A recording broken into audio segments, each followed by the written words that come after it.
All right, guys, back here on the Fox 5 Live Zone. It is now 1:25 as we continue our coverage of the protests that happen to be taking place in Israel and right here in the United States. This is Israeli Prime Minister Benjamin Netanyahu doubles down on his defiance, stating that he won't remove more troops from the border. However, he did ask the families of the hostages who were killed for forgiveness. Joining us now to discuss all things surrounding that is Mr. Harley Lippman, foreign policy expert back here on the Fox 5 Live Zone. Good to see you, Harley. Good to see you as well. A tragic weekend with regard to the deaths of the hostages.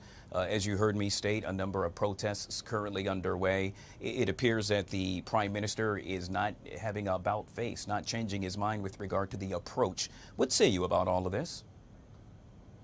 You know, Israel's in a really, really tough spot. They're really damned if they do and damned if they don't. And that is really what defines the protests in Israel. You know, you have, on the one hand, in Israel, about half the population that says even saving one life is worth doing everything and anything.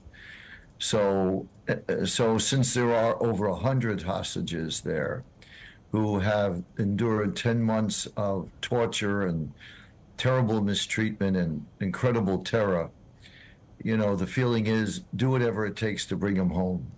You know, we leave no one behind, and that's our credo, and that's what we need to do.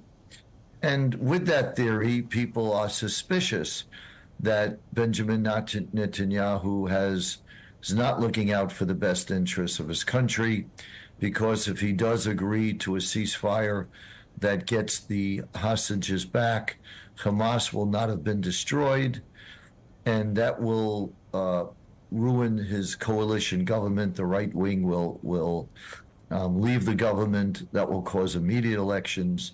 The polls show Bibi Netanyahu would lose, and he's got criminal charges to face where he could possibly end up in jail.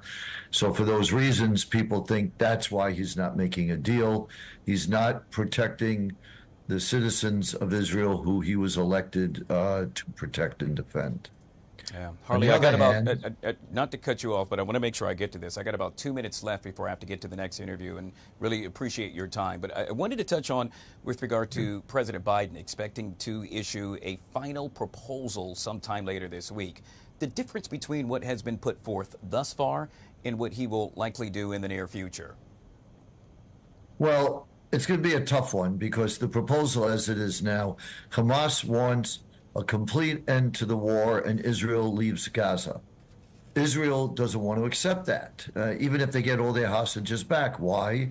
Because Hamas has said many times that they'll do what they did on October 7th again and again and again, and I'm quoting them.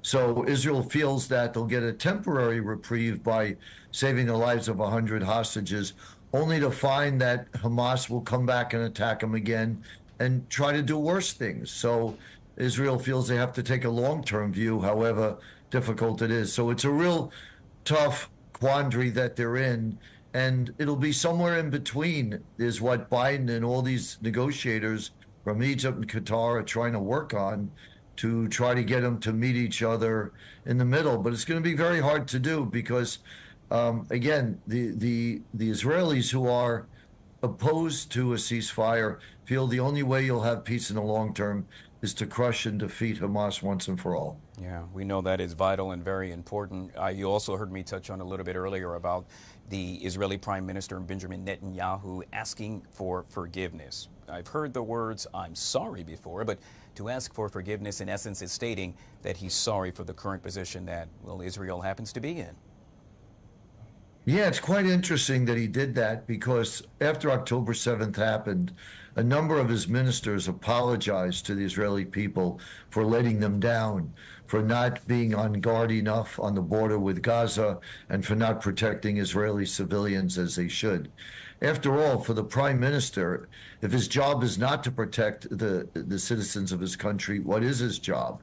And if you're not going to protect Jewish lives, then almost what's the point of Israel? So that's paramount in the mind of every Israeli and probably almost every Jew.